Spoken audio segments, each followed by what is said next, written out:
은퇴 후 월 100만 원 생존 가능할까? 65세 이상 절반의 현실. 요즘 은퇴를 앞둔 분들이나 이미 은퇴하신 분들 사이에서 이대로 괜찮을까? 라는 고민이 자주 들곤 합니다. 사실 우리 사회의 상당수 65세 이상 노인들이 월 100만 원 정도의 생활비로 하루하루를 버티고 있다는 사실은 현실적이면서도 가슴 아픈 이야기입니다. 은퇴 준비가 충분하지 않으면 지금부터라도 다시 한번 스스로의 노후를 돌아보게 되는 계기가 되기도 하죠. 저도 은퇴를 앞둔 친구들과 대화를 나누다 보면 은퇴 후에 이 정도면 살아갈 수 있을까? 라는 질문을 자주 듣습니다. 정작 준비는 미흡한 채 현실은 기대와 다르게 힘겨운 경우가 많으니까요. 오늘은 그 현실을 조금 더 들여다보고 실제 사례들을 통해 어떻게 하면 월 100만 원에 한정된 수입 속에서도 조금은 여유롭게 혹은 최소한 생존할 수 있는지에 대해 얘기해 보려고 합니다. 먼저 은퇴 후의 생활비를 단순히 얼마나 남느냐만으로 평가하기는 어렵습니다. 집세, 의료비, 식비, 그리고 예상치 못한 지출까지 고려해야 하니까요. 특히 건강이 악화될 경우 발생하는 의료비 부담은 결코 가볍지 않습니다. 그래서 정부나 지자체에서도 노후 복지를 위한 여러 지원책을 마련해 놓고 있지만 현실적으로 지원금만으로는 부족한 경우가 많습니다. 사례 1 김할머니의 절약 라이프. 예를 들어 어시의 김할머니 가칭는 70세에 은퇴하면서 매달 100만 원의 연금을 받으시게 되었어요. 초반에는 이 정도면 괜찮겠지라는 생각으로 생활을 꾸려갔지만 곧 현실의 벽에 부딪혔습니다. 생활비, 관리비, 그리고 갑작스러운 병원비 등이 겹치면서 매달 빠듯한 예산 관리가 필요해졌죠. 김할머니는 자신이 먹던 음식을 대폭 줄이고 지역 복지관에서 무료 급식과 건강상담 프로그램을 적극 활용하면서 생활비를 아끼기 시작했어요. 또한 동네의 작은 텃밭에서 직접 채소를 재배하면서 식비를 절감했고 동네 이웃들과 함께 소규모 공동체를 만들어 서로 필요한 물건을 나눠 쓰기도 했습니다. 이런 방식으로 김할머니는 비록 큰 부는 아니더라도 정겨운 이웃들과의 따뜻한 관계 속에서 심리적 안정과 함께 물질적인 어려움도 조금씩 극복해 나갔습니다. 사례 2 할아버지의 도전과 변화. 또 다른 사례로 비군의 이 할아버지 가칭는 68세에 은퇴하신 후 월 100만 원의 연금과 소액의 저축으로 생활하셨습니다. 처음에는 예전 직장에서의 생활 습관 때문에 낭비가 심했던 이 할아버지는 은퇴 후 이제부터는 꼭 계획적으로 살아야겠다라는 결심을 하게 되었어요. 이 할아버지는 먼저 자신의 소비 패턴을 꼼꼼히 따져보고 꼭 필요한 지출과 그렇지 않은 지출을 구분하였습니다. 월별 예산표를 만들어 식비, 공과금, 여가비 등 항목별로 금액을 정해두고 그 범위 내에서만 지출하는 습관을 들였죠. 또한 이 할아버지는 자신과 비슷한 처지의 은퇴자들이 모인 동호회에 가입하여 서로 정보를 교환하고 함께 할인 혜택을 받을 수 있는 공동 구매나 이벤트에 참여하면서 생활의 질을 높이기도 했습니다. 이런 변화 덕분에 이 할아버지는 단순히 생존을 넘어서 삶의 만족도까지 끌어올릴 수 있었어요. 사례 3 박씨 부부의 공동 노력. 마지막으로 C씨의 박씨 부부 가칭의 이야기를 들려드릴게요. 두 분 다 65세를 넘긴 후 각각 은퇴하셨고 현재 두 분의 연금으로 월 100만 원 정도의 수입을 얻고 계십니다. 처음에는 부부가 함께라면 뭐든 할 수 있지 않을까라는 희망을 품었지만 현실은 그렇지 않았습니다. 갑자기 늘어나는 의료비, 예상치 못한 수리비 등으로 인해 예산이 쪼개지기 시작했죠. 그러던 중 박씨 부부는 서로가 가진 재능을 활용하기로 마음먹었습니다. 아내는 오랜 취미였던 수공예를 통해 소규모로 제품을 만들어 동네 시장에 내놓기 시작했고 남편은 예전의 경험을 살려 작은 온라인 강좌를 열어 은퇴 후 취미생활과 동시에 추가 수입을 창출했습니다. 두 분은 서로를 도우며 소소하지만 꾸준한 수입원을 마련했고 이를 통해 경제적 부담을 조금씩 해소해 나갔습니다. 비록 큰 돈은 아니더라도 부부가 함께 힘을 합쳐 새로운 도전을 해나가는 모습은 많은 이들에게 희망과 용기를 주었습니다. 은퇴 후 준비의 중요성. 이처럼 은퇴 후 월 100만 원으로 살아가는 현실은 단순히 돈이 부족하다는 문제를 넘어서 우리가 어떻게 준비하고 대처하느냐에 따라 큰 차이를 보입니다. 은퇴 준비는 단순히 금융적인 대비만을 의미하지 않습니다. 건강관리, 사회적 네트워크 형성, 취미생활과 같은 정신적, 사회적 준비 또한 중요합니다. 준비를 해놓으면 위기 상황에서도 보다 침착하게 대처할 수 있고 예상치 못한 지출이나 문제에도 유연하게 대응할 수 있습니다. 또한 정부와 사회의 역할도 큽니다. 사회 안전망이 튼튼하게 마련되어야 은퇴자들이 최소한의 생활은 보장받을 수 있고 그들이 쌓아온 인생의 경험을 사회에 기여할 수 있는 기회도 제공받게 됩니다.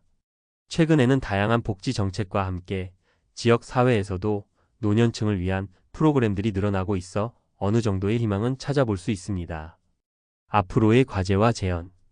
물론 모든 사람이 같은 방식으로 은퇴 생활을 준비하거나 극복할 수 있는 것은 아닙니다. 각자의 상황, 건강 상태, 가족 구성 등 다양한 요소가 작용하기 때문입니다. 그래서 개인적으로는 지금이라도 자신의 노후 계획을 꼼꼼히 점검해보고 가능한 한 다양한 대비책을 마련해 두는 것이 필요하다고 생각합니다. 혹시 아직 은퇴 준비에 대해 큰 고민을 해보지 않았다면 지금부터라도 본인의 소비 습관, 건강 관리, 그리고 사회적 관계를 점검해 보세요. 또한 주변의 은퇴자들이 어떻게 생활하고 있는지, 어떤 어려움을 겪고 있는지 들어보면서 서로 정보를 공유하는 것도 좋은 방법입니다. 정부나 지방자치단체에서 제공하는 다양한 복지 프로그램이나 상담 서비스를 적극 활용하는 것도 큰 도움이 될 것입니다. 결국 은퇴 후 월 100만 원의 수입만으로 살아가는 현실은 결코 가볍게 넘길 문제가 아닙니다. 우리 모두가 언젠가는 맞이할 은퇴를 위해 지금부터 작은 준비들을 시작하는 것이 중요합니다. 오늘 김할머니, 이 할아버지, 그리고 박씨 부부의 이야기를 통해 우리 각자가 자신의 노후를 조금 더 따뜻하게 그리고 안정적으로 만들어갈 수 있는 방법에 대해 다시 한번 생각해보는 계기가 되었으면 좋겠습니다. 노후의 삶은 단순히 생존을 넘어서 오랜 세월 쌓아온 인생의 경험을 바탕으로 새로운 가치를 창출할 수 있는 시기이기도 합니다. 비록 현실은 냉혹할 수 있지만 작은 노력과 주변의 도움, 그리고 스스로의 지혜로 충분히 극복할 수 있다는 믿음을 잃지 않았으면 합니다. 여러분의 노후가 단순한 생존을 넘어 의미 있고 풍요로운 삶이 될 수 있기를 진심으로 바랍니다. 현재 우리 사회는 급속한 고령화로 인해 은퇴 후 경제적 안정에 대한 우려가 커지고 있습니다. 통계청과 여러 연구기관의 자료에 따르면 한국의 65세 이상 고령자 중 약 40%에서 50%가 상대적 빈곤 상태에 놓여 있으며 월 100만 원 이하의 소득으로 생활하는 경우가 빈번합니다. OECD 보고서에서도 한국의 노인 빈곤율은 선진국 중 최상위권에 속한다고 지적하고 있습니다. 이와 같은 현실은 단순히 개인의 준비 부족 문제를 넘어서 국가적, 사회적 구조의 문제로 이어지고 있습니다. 은퇴 후 생활비로 월 100만 원 정도의 수입만으로 기본적인 주거비, 식비, 의료비, 그리고 예상치 못한 비용들을 모두 감당하기란 여간 어려운 일이 아닙니다. 이러한 상황은 경제적인 측면뿐만 아니라 심리적 안정과 사회적 연결망에도 큰 영향을 미치게 됩니다. 앞으로 다룰 사례들을 통해 한정된 수입으로도 생존과 삶의 질을 높이기 위한 다양한 전략과 노력들을 살펴보겠습니다. 본론 1. 은퇴자의 경제적 현실과 그 원인. 한국은 지난 수십 년간 빠른 경제 성장을 이루었지만 그 이면에는 노후 대비 체계의 미비와 연금 제도의 취약함이 드러나고 있습니다. 국민연금 수령액이 생활비의 큰 부분을 차지하는 경우가 많으나 실제 수령액은 인플레이션과 의료비 상승, 주거비 부담 등을 고려할 때 충분하지 않은 경우가 많습니다. 더불어 고령자들이 현역 시절 충분한 저축이나 투자를 하지 못한 경우가 많아 은퇴 후 경제적 취약계층으로 분류되는 경우가 많습니다. 또한 정부와 지자체에서는 여러 복지 정책과 지원 제도를 운영하고 있지만 실제 현장에서 체감하기에는 제약이 많습니다. 이러한 구조적 문제는 개인이 스스로 재정 계획을 세우고 다양한 사회적 자원을 활용하도록 만드는 요인이 되고 있습니다. 2. 사례를 통한 실제적 대처 방안. 사례 1. 김할머니의 절약과 지역사회 네트워크 활용. 70대의 한 할머니가 친 김할머니는 퇴직 후 매달 100만 원의 연금으로 생활하고 있습니다. 초기에는 이 정도면 괜찮겠지라는 생각으로 생활했지만 곧 생활비, 관리비, 그리고 의료비 등 고정 지출과 예상치 못한 비용이 겹치면서 큰 어려움을 겪게 되었습니다. 김할머니는 이러한 현실을 극복하기 위해 다음과 같은 노력을 기울였습니다. 철저한 예산 관리, 매달 들어오는 수익과 나가는 비용을 세밀하게 기록하며 불필요한 지출을 줄였습니다. 지역 복지 서비스 활용, 동네 복지관에서 운영하는 무료 급식, 건강 상담, 그리고 사회적 모임 등에 적극 참여하며 정서적 안정과 함께 일부 비용을 절감했습니다. 이웃과의 상호 협력, 인근 이웃들과 함께 공동 구매나 물물 교환 등의 방식을 도입해 생활비 부담을 덜어냈습니다. 이러한 사례는 정부의 복지 지원뿐 아니라 개인과 지역사회가 함께 나서는 협력의 중요성을 보여줍니다. 사례 2. 할아버지의 소비습관 개선과 정보 공유.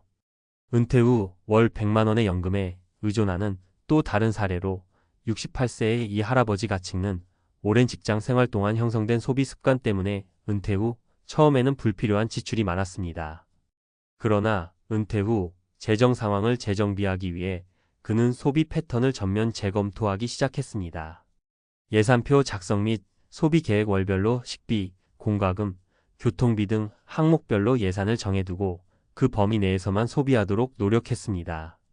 동호회 활동과 정보 공유. 은퇴자들이 모인 동호회에 가입해 서로의 경험과 절약 노하우, 할인 혜택 정보 등을 공유하며 그룹 구매나 공동 활동을 통해 비용을 절감했습니다. 디지털 활용. 스마트폰, 앱이나 온라인 커뮤니티를 활용해 최신 할인 정보와 복지 서비스에 대한 정보를 지속적으로 업데이트하며 보다 효율적인 재정 관리를 실현했습니다. 이 할아버지의 사례는 단순히 개인의 소비 습관 개선을 넘어 사회적 네트워크와 정보 공유가 얼마나 큰 도움을 줄 수 있는지를 보여줍니다. 사례 3. 박씨 부부의 재능 활용과 부수입 창출.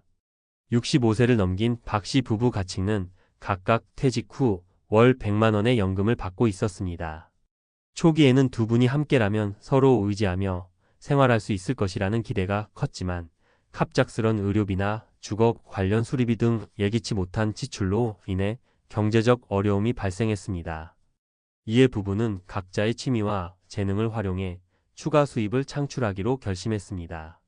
아내의 수공예 제품 제작, 오랜 취미였던 수공예를 사업 아이템으로 전환해 동네 시장이나 온라인 마켓에서 소규모로 제품을 판매하기 시작했습니다. 남편의 경험을 살린 강좌, 개설 전 직장에서 쌓은 전문 지식을 바탕으로 은퇴자들을 대상으로 하는 소규모 강좌를 열어 추가 수입을 올렸습니다. 부부의 협업, 서로의 노하우를 공유하고 보완하며 단순히 생존을 넘어 경제적 자립을 위한 작은 도약을 이뤄냈습니다. 이 부부의 사례는 은퇴 후에도 새로운 도전과 재능을 발휘해 경제적 안정을 꾀할 수 있음을 시사하며 개인의 창의성과 노력, 그리고 부부 간 협력이 중요한 역할을 한다는 점을 보여줍니다. 논리적 분석. 왜 이와 같은 현실이 발생하는가? 연금 제도의 한계. 한국의 국민연금은 가입 기간과 소득 수준에 따라 지급액이 결정되는데 평균적인 수령액은 현재 생활비를 충당하기에 턱없이 부족한 경우가 많습니다. 특히 비정규직 근로자나 소득이 낮았던 계층은 연금 수령액이 극히 낮아 상대적 빈곤에 빠지기 쉽습니다. 생활비 상승과 의료비 부담. 인플레이션과 고령화로 인한 의료비 상승은 은퇴자들의 경제적 부담을 더욱 가중시킵니다. 최근 통계에 따르면 고령자 1인당 연간 의료비는 지속적으로 증가하고 있으며 이는 고정 수입만으로는 대응하기 어려운 수준에 이르렀습니다. 사회 안전망의 미흡. 정부와 지자체가 마련한 복지 제도에도 불구하고 실제 현장에서 이를 온전히 활용하지 못하는 경우가 많습니다. 정보의 부족, 접근성 문제, 그리고 제도의 한계 등이 복합적으로 작용하면서 은퇴자, 개인이 스스로 대처해야 하는 상황이 빈번하게 발생합니다. 개인 재정 관리의 중요성. 위 사례들에서 보듯 은퇴 후 안정적인 삶을 유지하기 위해서는 체계적인 예산 관리와 소비 습관 개선, 그리고 사회적 네트워크 형성이 필수적입니다. 이러한 요소들이 결합될 때 한정된 소득으로도 보다 나은 삶의 질을 유지할 수 있는 기반이 마련됩니다. 결론. 미래를 위한 준비와 사회적 연대의 필요성. 은퇴 후 월 100만 원의 수입만으로 생존하는 현실은 단순한 개인의 문제가 아니라 우리 사회 전체가 함께 해결해야 할 과제입니다. 정부와 지자체는 더욱 효과적인 복지 정책과 지원 체계를 마련해야 하며 동시에 각 개인도 은퇴 전부터 체계적인 재정 계획과 건강 관리, 그리고 사회적 네트워크 구축에 힘써야 합니다.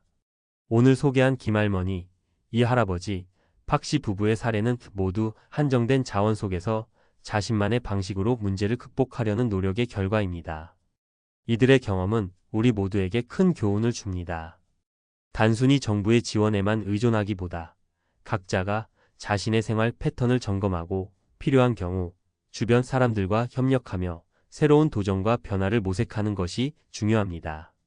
앞으로도 고령화 사회는 가속화될 전망이므로 우리 모두가 지금부터 작은 준비를 시작한다면 미래의 불안감을 줄이고 보다 안정적이고 풍요로운 노후를 맞이할 수 있을 것입니다. 결국 은퇴 후의 삶은 단순한 생존을 넘어 자신만의 가치를 재발견하고 사회와 함께 어우러져 살아가는 새로운 도약의 기회가 될 수 있음을 잊지 말아야 합니다.